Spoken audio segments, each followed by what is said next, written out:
আজকে কথা বলবো আমাদের দেশের রাজনীতিতে কিরকম চলছে। কারণ আমাদের দেশের রাজনীতি তো 12 বছর ধরে একটা সরকারের আন্ডারে চলছে, এবং আজকে যন্তর মন্তরে যে প্রোটেস্টটা চলছে এবং যেভাবে দেশের সরকার সোনাম ওয়াংচুককে যেভাবে কিডন্যাপ করলো, মানে সেটা দেখে কিন্তু দেশ একটা আলাদাই রকমের প্রোটেস্টের সীমাতে চলে গেছে। কিন্তু প্রথম প্রথম যখন সিজেপি তৈরি হয়, সিজেপি পার্টিটা অ্যাকচুয়ালি মোটামুটি একটা চিফ জাস্টিস বলার পর থেকেই শুরু হয়েছে, মানে এর জাস্ট অরিজিন মাত্র 2 মাস বলা যেতে পারে। 2 মাসের একটা তৈরি পার্টি, সেখান থেকে মানে প্রায় ইনস্টাগ্রাম মানে সোশ্যাল মিডিয়াতে এত ইনফ্লুয়েন্স হওয়ার পর তারপরে ওরা যন্তর মন্তরে কিন্তু প্রোটেস্টে নামে। তো দীর্ঘ 1 মাস মতন প্রোটেস্ট করার পর আজকে 20 জুলাই মানে তারা আজকে পার্লামেন্ট অব্দি প্রোটেস্ট শুরু করে যন্তর মন্তর থেকে। তো দেখার বিষয় যে এই 2 মাসের একটা মানে পার্টি মানে সিজেপি, সে আজকে যত পরিমাণ স্টুডেন্টকে নিয়ে প্রোটেস্ট করছে, মানে একটা আলাদাই ব্যাপার যে আজকে আমাদের দেশে কত পুরনো পুরনো পার্টি রয়েছে, কংগ্রেস রয়েছে, আম আদমি পার্টি রয়েছে, সমাজবাদী রয়েছে, তৃণমূল রয়েছে, বাট কত বিগেস্ট পার্টি রয়েছে, কিন্তু তার সত্ত্বেও একটা 2 মাসের পার্টি যে কিনা এত পপুলেটেড হয়ে সে এত ছাত্রকে নিয়ে কিন্তু একটা দিল্লির যন্তর মন্তরে দিকে রওনা দিয়েছে, মানে পার্লামেন্টের দিকে। তো এখানে বোঝা যাচ্ছে যে সরকার কিন্তু অ্যাকচুয়ালি এখন কিন্তু একটা এটাকে সিরিয়াস নিয়েছে। প্রথমে তো সরকার এটাকে অ্যান্টি ন্যাশনাল ঘোষণা করার চেষ্টা করেছিল, আমাদের দেশের স্টুডেন্ট নয়, বাইরে থেকে এসে আমাদেরকে প্রোটেস্ট করছে। আমাদের দেশের শিক্ষা ব্যবস্থা খুবই ভালো, এতটাই ভালো আমাদের দেশের শিক্ষা ব্যবস্থা যে টপ 100 ইউনিভার্সিটির মধ্যেও আমাদের দেশে একটা ইউনিভার্সিটি এখন অব্দি নেই। মানে 2026 সালে দাঁড়িয়ে আমরা তো বিশ্বগুরু বিশ্বগুরু বলি, আমরা জিডিপির দিক দিয়ে মানে 4 নম্বর, 5 নম্বর, 6 নম্বর বিভিন্ন নাম্বারে আমরা ঘোষণা করি, কিন্তু যেখানে আমাদের 100টা ইউনিভার্সিটির পজিশনে আসার কথা, সেখানে টপ 100-র মধ্যেও আমাদের একটাও ইউনিভার্সিটি নেই। বাট এমন অবস্থায় কিন্তু বিজেপি সরকার যে ন্যারেটিভটা চালাতে চাইছিল, বিজেপি সরকার কি ন্যারেটিভ চালাতে চাইছিল যে এই যে ককরোচ জনতা পার্টি, এটা হচ্ছে একটা বাইরের ফান্ডেড পার্টি, এটা আমেরিকান ফান্ডেড পার্টি, এটা জর্জ সরস ফান্ডেড পার্টি, মানে অ্যাকচুয়ালি এরা কিন্তু কোনো কাজে আসবে না। ককরোচ মানে এরা প্যারাসাইট টাইপের, মানে এরা শুধুমাত্র না এরা কোনো কিছু করে খাবে, না এরাদের কোনো কিছু করার উত্তেজনা আছে, এরা শুধুমাত্র সোশ্যাল মিডিয়ায় এসে দেশকে সওয়াল করবে। তো বিজেপি এইভাবে ন্যারেটিভ চালাতে চাইছিল যে এরা তো ককরোচ পার্টি, এদের কথা শুনে কোনো লাভ নেই। কিন্তু আস্তে আস্তে সেই ককরোচ জনতা পার্টি যে কিনা আজকে দাঁড়িয়ে মানে মানুষকে এতটা মানে ইনফ্লুয়েন্স করে ফেলেছে যে তারা যে দাবিটা তুলছে যে আজকের শিক্ষা ব্যবস্থা কেন এত নিট অ্যান্ড ক্লিন নেই। এই 12 বছরের বিজেপি সরকারের প্রায় 70খানা পেপার লিক হয়ে গেছে। তো এই রিসেন্ট নিট পরীক্ষার পরও 2-3খানা পেপার লিক হয়েছে, মহারাষ্ট্রের পেপার লিক হয়েছে, রাজস্থানে পেপার লিক হয়েছে। তার সত্ত্বেও কেন পেপার লিক হচ্ছে? তাহলে আমাদের শিক্ষামন্ত্রী কি করছে, আমাদের ধর্মেন্দ্র প্রধান কি করছে, বা আমাদের বাকি যেগুলো মিনিস্টার রয়েছে সেগুলো কি করছে? তো তাদের তো একটা কৈফিয়ত দিতে হবে। তারা আজ অব্দি এসে কোনো মানে ইন্টারভিউ দেয়নি, কোনো কৈফিয়তও দেয়নি।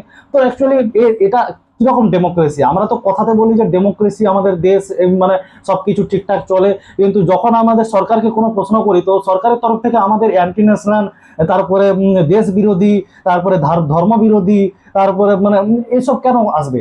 অ্যাকচুয়ালি এখানে তো এটাই হচ্ছে ব্যাপার যে মানে আমরা তো দেশের মানুষ, দেশের ট্যাক্স দিচ্ছি, তো আমাদের তো প্রশ্ন করার অধিকার অবশ্যই থাকবে। আমরা তো সেই কমিউনিজমের সিস্টেমে চলি না যে রাজাতান্ত্রিক ব্যাপার থাকবে। তো তাহলে আমাদেরকে আজ এরকম কৈফিয়ত দিতে দিচ্ছে না কেন? তো সরকারকে এখানে তো একটা কৈফিয়ত দিতেই হবে। তো আজকে যেভাবে সিজেপি যেভাবে প্রোটেস্টটাকে চালিয়েছে, কিন্তু এটা মানে আমিও এতটা এক্সপেক্ট করিনি যে এইভাবে সিজেপি মানে এত দূর অব্দি চলে যাবে। তো আজকে দিল্লিতে কিন্তু কয়েক লাখ ছাত্রছাত্রী এসছে, যেটা প্রোটেস্ট করেছে, এবং তাদের সাথে তাদের পিতা মাতা এবং বিভিন্ন রকমের মানুষ এসছে। তো এটা আজকের দিনে দাঁড়িয়ে একটা গভীর মানে বিষয় হয়ে গেছে যে এত দিন ধরে এত পেপার লিক হচ্ছে, কিন্তু কাজ নেই। সরকার তো বড় বড় দাবি করেছিল যে আমরা বছরে 2 কোটি চাকরি দেব, আমরা ছাত্রকে ভালো সুযোগ সুবিধা দেব, আমরা এডুকেশন সিস্টেমকে কত ভালো বানাবো। কিন্তু আজকের অবস্থা দেখতে গেলে আমাদের এডুকেশন সিস্টেম একটা ব্রোকেন টাইপের হয়ে গেছে। তো যদি আরও একটা কথা বলি, এর মধ্যে তো ইসরো থেকে প্রায় 100খানা মানে রিজাইন দিয়েছে, 100খানা সায়েন্টিস্ট রিজাইন দিয়ে দিয়েছে। তো কেন হচ্ছে আমাদের এইসব দেশে? আমাদের দেশ তাহলে কি সত্যি আমরা মানে উন্নতির দিকে যেতে যেতে কি আমরা অবনতির দিকে চলে গেছি? তো অ্যাকচুয়ালি এটাই হচ্ছে ব্যাপার। তো যখন আমরা কোনো প্রশ্ন করি তাহলে বিজেপির লোক এসে এখানে কোনো কিছু সেভাবে কৈফিয়ত দেয় না। তো আজকের দিনে দাঁড়িয়ে সরকারকে এটা বোঝাতে হবে মানুষকে যে তারা সত্যিকারের মানুষের জন্য কাজ করছে না, তারা শুধু ধর্মের আড়ালে দাঁড়িয়ে নিজেদের পকেট পোড়াচ্ছে। তো এটাই হচ্ছে বিষয়। কারণ দেখো, মানে আমাদের ছাত্রগুলো যদি না পড়াশোনা করবে, যে 21 জন ছাত্র যারা মারা গেছে তাদের কতটা তাহলে এখানে আঘাত লেগেছে। তুমি তারা চাইছিল কি একটা স্বচ্ছ দাবি, স্বচ্ছভাবে এক্সাম করতে, স্বচ্ছভাবে এক্সাম হলে তো মানুষ এখানে হবে। কিন্তু অ্যাকচুয়ালি আমাদের দেশের সরকার চায় না স্বচ্ছ হবে। আমাদের দেশের এখনো লিটারেসি রেট প্রায় 70% মতন, তাহলে 30% মানুষ তো শুধু ধর্মের আলাদা দাঁড়িয়ে ধর্ম ধর্ম করেই যাচ্ছে। কিন্তু অ্যাকচুয়ালি আমাদের শিক্ষা ব্যবস্থা যদি সঠিকভাবে চলে, ধর্ম আলাদা ব্যাপার, ধর্মকে তুমি ধর্মের জায়গায় রাখো, কিন্তু তুমি শিক্ষাটাকে শিক্ষার মতন রাখো। কিন্তু আমাদের দেশের সিস্টেম এমন চলছে যে তুমি ধর্ম নিয়েই তুমি সবকিছু করো, তোমাকে শিখতে হবে না, তোমার দরকার নেই। কত প্রাইমারি স্কুল বন্ধ হয়ে গেছে আমাদের দেশে, একটা রিপোর্ট দেখলে তো বোঝাই যাবে যে এখনকার প্রায় কয়েক লাখ, মানে 2014 সালের পর থেকে কয়েক লাখ প্রাইমারি স্কুল আমাদের টোটাল ইন্ডিয়াতে বন্ধ হয়ে গেছে। তো এগুলো কেন হবে? আমাদের দেশ তো শিক্ষার দিক দিয়ে এগোনো উচিত। যে দেশ শিক্ষার দিক দিয়ে এগোবে সে দেশ কিন্তু ভবিষ্যতে মানে বেটার ফিউচার করবে। তো আমরা যদি শিক্ষার দিক দিয়ে এইভাবে পিছিয়ে যাই, তাহলে আমাদের বিশ্বগুরু শুধুমাত্র এই বিশ্বগুরুই থেকে যাব, আমাদের দেশেই বিশ্বগুরু থাকবো, কিন্তু আমাদের দেশের বাইরে কোনো কেউ আমাদেরকে বিশ্বগুরু বলবে না। ঠিক আছে, দ্যাটস ইট, এইভাবে চলবে।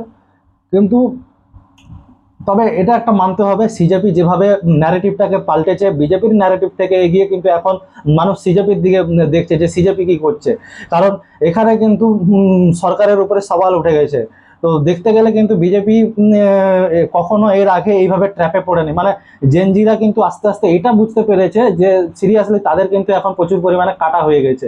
কারণ তারা দীর্ঘ চাকরির পর তো পরীক্ষার পর পরীক্ষা দিয়ে যাচ্ছে, পরীক্ষার পর পরীক্ষা দিয়ে যাচ্ছে, কিন্তু তাদের কোনো ঠিকঠাক সঠিক ভালো রেজাল্ট আসছেও না, কোনো চাকরিতে নিয়োগ হচ্ছেও না।